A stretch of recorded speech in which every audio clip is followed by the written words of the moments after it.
talk about it to your best mate, whatever. Like, not on national television. It's like people forget that they're being filmed.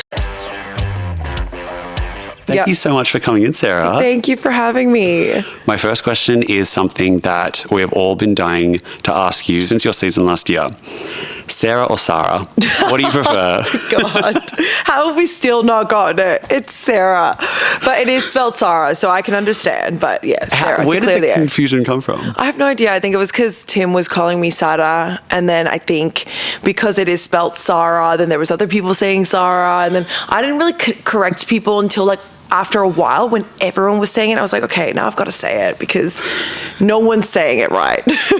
There is so much we have to talk about with this week on MAFS. I'm so excited. Firstly, how does it feel watching the show after being on it last year? Honestly, it feels good to be on the other side. Like, I now know kind of what goes on behind closed doors. I can kind of look at it with that kind of light. I think beforehand, when I used to watch MAFS, I used to be like, oh my God, I believe everything. Like, I would literally believe everything, and I would watch it and hate the villains and love the people that are very lovable. But now I see it in a way that I'm like, I can see how this was edited to look a certain way, or to be like, or to make someone look weird, or make a weird comment, or like be creepy, or this or that. So now I'm like, I look at it and I'm like, I kind of try to second guess, or like question myself to be like, is this correct? Yeah. Yeah. Are there any big edits that you've noticed, or anyone's portrayal that you've kind of been like, I see through that? Like, to be honest, the wedding with Lauren, like the sister, I can guarantee she definitely said some crazy stuff like that came out of her mouth, and when you see it coming out of her mouth, you know that was it. But the thing that you do have to think about is when it happened. So like you have to think about, did those things happen all at once, or was it like throughout the 10-hour day that they're filming, or like you know, when you do the Voxies, they Vox you for like 30, 40 minutes sometimes. So it's like, did they ask her, like, do they just show the questions about her sister? And do they just show her answers about her sister? Was there other things going on, but they just made it about her sister? Do you know what I mean? Like, it was like they wanted it to be a drama. I'm sure it was, like, at some point, and they were all saying things, but I think they made it a lot worse than it probably was. Yeah. Okay. Let's unpack the first moment. It's from the commitment ceremony with Tim and Katie. Welcome everybody to the first commitment ceremony. I remember feeling so scared. My first commitment ceremony. The experiment, where you get a chance.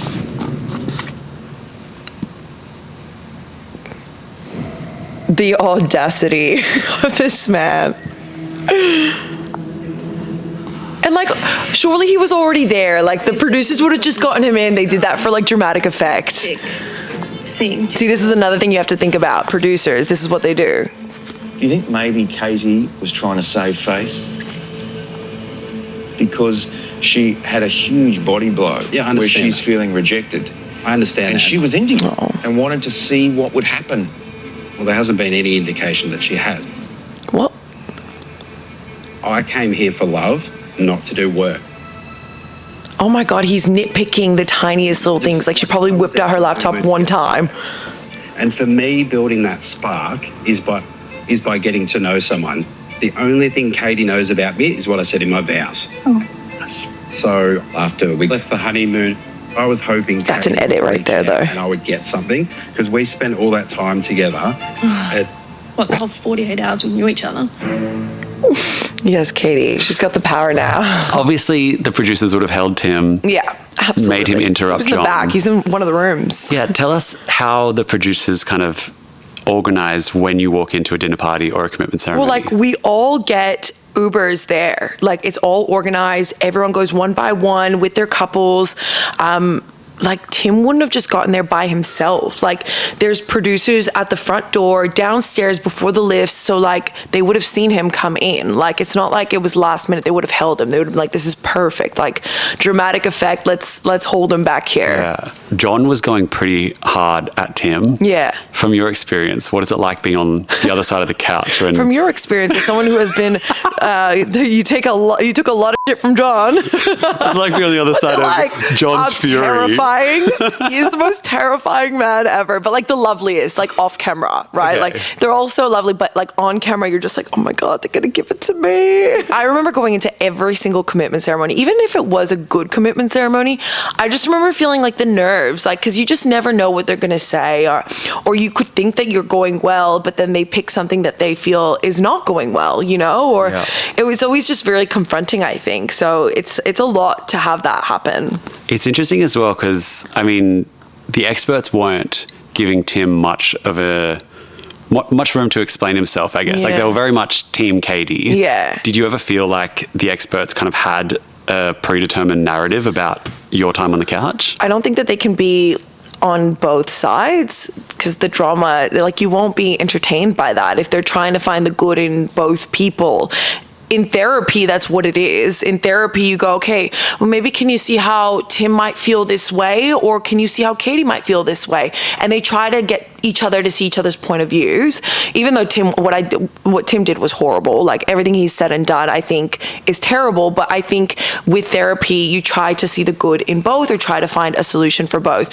When you go into the commitment ceremonies, you sit on this couch, you know that they're going to pick one person that they're going to defend and one person that they're not going to defend. So it was Tim's turn. We only ever see like 10 minutes max of the commitment they go ceremony. on for like an hour each. Wow. Each couple gets an hour. So like it'll go like, forever. You'll see us like towards the end just like yawning, and it will be like 4 a.m. or something. We have to get into Intimacy Week. Yeah. We have to unpack Ryan's comment. I'm dying to hear your thoughts. Okay, let's watch. Obviously, the task yesterday was for the partners to go away, and it was their ultimate fantasy night. And I think everyone understood that it was their fantasy, not our fantasy. I don't think Ryan picked up that it was Jacqui's fantasy, not his. It didn't go the way either of us wanted, but we I've got to say, like, she gives awesome. I'm just gonna say like that. Hell. You just don't say that. It was just a throwaway comment, and it was disrespectful. And all of us guys were just... I'm so glad all the other guys were the same though. Like, You know what? It was like, it kept getting better every round. shut up. You just want to go shake him up. Ryan, just stop. Just stop. Like, absolutely, like, oh, you know, like, something I just wouldn't say out loud. So I think That's actually so messed up. no doubt it's going to get back to it.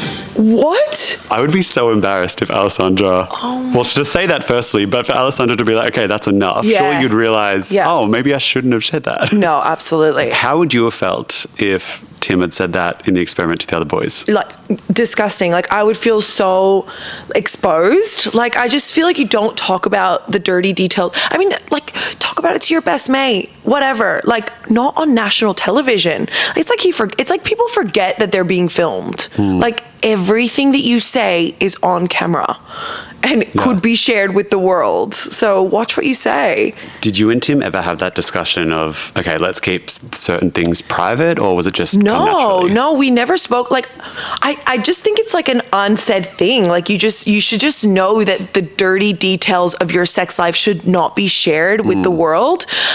We both, I think when the producers asked us if we had, done the deed, Tim kind of said like, oh, let Sara say it. So he was very respectful in that sense. Yeah, okay. Now let's get on to the dinner party and the big moment with Ryan and Jacqui. What you were saying to me was like, that comes after trust and it comes after a more emotional development. Do you think your sister is beautiful? My sister, of course, she's a beautiful, beautiful woman. Absolutely. Yeah. If you were to rank her in the room of women here, how would you rank her? What? I don't think that's the right context. It is. It's a question. It's a challenge you're all given. How would you rank her? Your sister. The stuff you guys say is very, We're not compatible. Like, here's nothing I ask for. Like, I asked for someone intelligent, loyal, I can't change that. Like, I was deal with it. saying that is not a nice comment to say. That's why I've given up. Oof. You guys have it at him because I've had this argument 5 times with you and I'm done. Yeah, she's fed up. I could tell she was fed up from day one. Like, I feel like it's so overwhelming facing everybody sometimes at those dinner parties. And I think it seems like she gets quite overwhelmed. Like, I don't know Jacqui personally, but from what they've shown, it shows that she gets really easily overwhelmed by things. But yeah, so if you need to go outside and self-soothe or do something to like calm down, do it. But like that's a very intense moment to have that shared in front of everyone. What happens when you storm out? Like, what do the producers do? Where do you go? You stormed As someone out. who has stormed out a couple of times, they follow you. Like the cameras follow you. They don't stop filming you.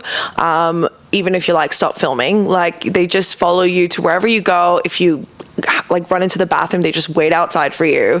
So you can't really get away from it. Like you can rip off your mic and like hopefully they don't hear what you say. But yeah, they'll keep filming you until you either come back or you're like, I'm going home. And then what happens if you go home? Yeah. If you go home, they give you your phone back and they call you an Uber and send you back home. Okay. If you're like, I don't want to go back in, they'll try to convince you to stay. They'll be like, if you go now, you know, you won't have your word, like you won't get to explain what happened or like you won't get to do this and that. So then they try to convince you. Okay. Yeah. I mean, it kind of breaks that fourth wall where they leave this beautifully presented dining room. Yeah. And then they're kind of in like the back lot and you see all the lights and everything's exposed. Like, and that's how you know it's like a set, right? Like it kind of puts it into perspective like, oh, this is a show. Like it's not real life. Like there are people in the background doing things like they're little, like, what's the word? Like puppeteer. Yeah. Do we think Ryan and Jacqui have any chance of success? I mean, we know they're not. Well, we know together, now. But I know. I think from the start, I knew that they were going to be like problematic. Like I think they're both just very particular people. You know, like you could tell from like the way that Ryan was like, I'm a warrior, I'm this, I'm that. Like he's very, I don't know, I think he's kind of like in his head about like what a man should be and how he needs to be here. But Jacqui expects a man to be up here. And you just could tell straight away, like they were not going to be compatible. Yeah. I feel like they've both spent a lot of time looking at why they're not compatible as well and saying, you're not what I asked for. Did you kind of take Tim for face value and be like, okay, this is who I've been paired with? Or were you like, oh, you didn't match up on this? Like, how did you I think at the very beginning, it was hard because I was like, there's a lot of things that like I asked for that I didn't get. So for example, I really wanted someone that could have a deep emotional conversation with me. And I found that very hard the first few weeks with Tim. But I think towards the like halfway through the show, we kind of said to each other, like, let's just like not put so much pressure on being each other's perfect person and try to get along, try to have fun. Because like I think when you put too much pressure on it, like you're meant to, like at the end of this we're gonna get married, like it sets you up for failure. Like, and as soon as we did that, we ended up getting along like a house on fire. So yeah. Interesting. Yeah, just kind of saying like, let's just, you know, why don't we just like pretend like we're friends, like friends dating, like let's date, like, you know, stop thinking, oh, this is not what I asked for. It's like, let's just, what do you like about me, you know? Okay. Yeah. So and then once you start feeling comfortable, you get along. Yeah. Who do you think is going to make it to the end of the experiment? If we're going to consider like every season and the success rate, probably one. Will they last like later on? Probably not. I hope that like Karina and Paul are still together. I mean, Ree and Jeff, they're quite cute too. Like, I feel like it's cute that they knew each other. Like, I don't know why they're so awkward though. Like, if they've already kind of dated, like, stop being so awkward. Like, this is a chance. Like, you could literally just play house with a person you find attractive, you know? Them two, I think. Okay. Yeah. Stay tuned. Yeah.